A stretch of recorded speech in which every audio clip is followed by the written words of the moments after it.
Magandang araw sa lahat ng nakikinig ngayon, lalo na sa mga nasa Pilipinas, mga anak, asawa, magulang, kapatid, kamag-anak o kaibigan na may minamahal sa abroad o may mahal sa buhay na siyang sumasalo sa lahat ng gastusin. Ngayon, gusto kitang tanungin ng tahimik lang. Kailan mo huling tinanong ang taong nagpapadala sa iyo ng tulong? Kung kumusta ka? Hindi yung kailan ulit ang padala? Hindi yung may extra ka pa ba? Kundi simpleng kumusta ka? Marami ang hindi nakakaintindi kung gaano kabigat ang buhay ng mga OFW at breadwinners.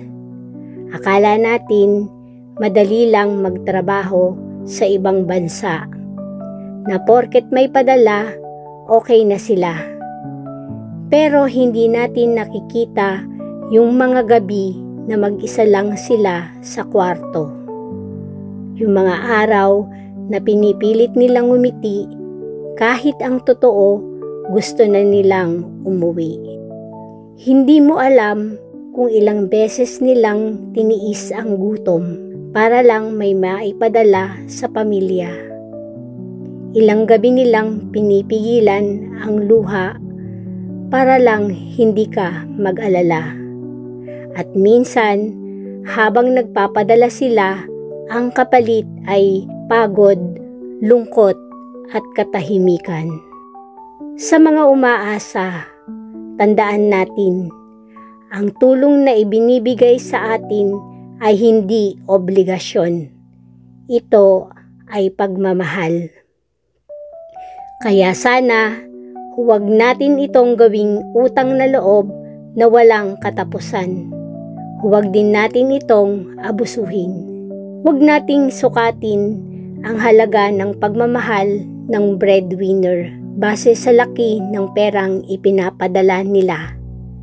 Dahil minsan, yung maliit na padala, pinaghirapan pa rin yan ng buong lakas at puso. Kung minsan, hindi nakakapagpadala, hindi ibig sabihin na nakalimot na sila. Baka wala lang talaga. Baka ubos na rin sila, hindi lang sa pera, kundi sa lakas, sa pag-asa, at sa tiwala. Walang masama sa paghingi ng tulong, pero masama kung nasasanay tayong laging umaasa. Dahil sa bawat tulong na tinatanggap natin, may kaakibat na pagod, sakripisyo at kalungkutan mula sa taong nagbibigay. Kaya kung may OFW o breadwinner kang kakilala, tulungan mo siyang maramdaman na hindi lang siya provider, dahil tao rin siya. Magpadala ka rin minsan ng mensahe na walang hihingin, kundi sasabihin mo lang, salamat sa lahat ng ginawa mo, mahal ka namin kahit wala kang padala. Ingatan mo ang sarili mo kasi mas mahalaga ka kaysa pera. Maliit lang yan, pero napakalaking ginhawa sa pusong pagod na. Kung ikaw ay umaasa, tanungin mo ngayon ang sarili mo, hanggang kailan ako aasa? Kasi hindi mo alam, habang umaasa ka, may taong unti-unting nauubos para lang mabuhay ka ng komportable.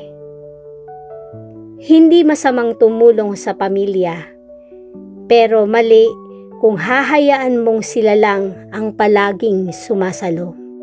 Tumulong ka rin sa abot ng makakaya mo.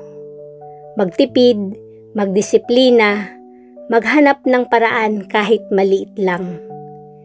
Dahil kapag natutunan mong tumayo sa sarili mong paa, hindi lang ikaw ang gumagaan, pati silang nagbibigay sa iyo. Ang tunay na pagmamahal ay hindi pagsandal ng todo, kundi paghawak kamay ng may respeto at malasakit. Marami sa ating pamilya ngayon ang nasisira, hindi dahil sa pera, kundi dahil sa kakulangan ng pag-unawa at pasasalamat. Kaya ito ang paalaala ng Diyos mula sa Galatia 6 verse 2. Tulungan ninyo ang isa't isa sa inyong mga pasanin, at sa gayoy inyong matutupad ang kautusan ni Kristo. Hindi niya sinasabing ipapasan mo lahat, kundi tulungan ninyo ang isa't isa. Kaya kung may OFW o breadwinner sa pamilya mo, huwag mo siyang ituring na obligasyon.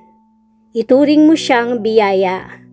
Alagaan mo siya, pakinggan mo siya, iparamdam mong hindi siya nag-iisa. At kung may pagkakataon ka, ikaw naman muna ang sumalo, kahit saglit lang.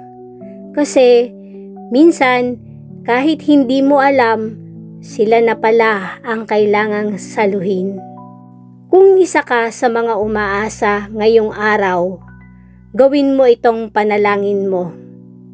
Panginoon, salamat sa mga taong ginagamit mong tulay ng biyaya sa buhay ko. Patawarin mo ako kung minsan nakalimutan kong pasalamatan sila. Turuan mo akong tumulong din kahit sa maliit na paraan, sa pag-unawa, sa malasakit at sa respeto. Palambutin mo ang puso ko. Para sa susunod na matanggap ko ang tulong, mas piliin kong ibalik ito sa pagmamahal at disiplina, hindi sa pag-abuso. At para sa mga breadwinners at OFW na nakikinig, maraming salamat sa sakripisyo mo. Naway marinig mo rin minsan mula sa amin, salamat kasi kung wala ka, baka wala rin kami. Pahinga ka naman. Mahal ka namin, hindi dahil sa padala mo, kundi dahil ikaw yan. Kaibigan, kung may OFW o breadwinner sa buhay mo, iparamdam mo rin sa kanila na hindi lang sila pinagmumulan ng pera, kundi pinagkukunan ng pagmamahal. Dahil kapag natutunan nating pahalagahan sila, babalik ang sigla, babalik ang respeto, at babalik ang pagmamahalan sa bawat tahanan. At kapag dumating ang araw na sinabi nilang, ako naman muna, sana marinig nila mula sa iyo, sige, kami naman muna para sa iyo.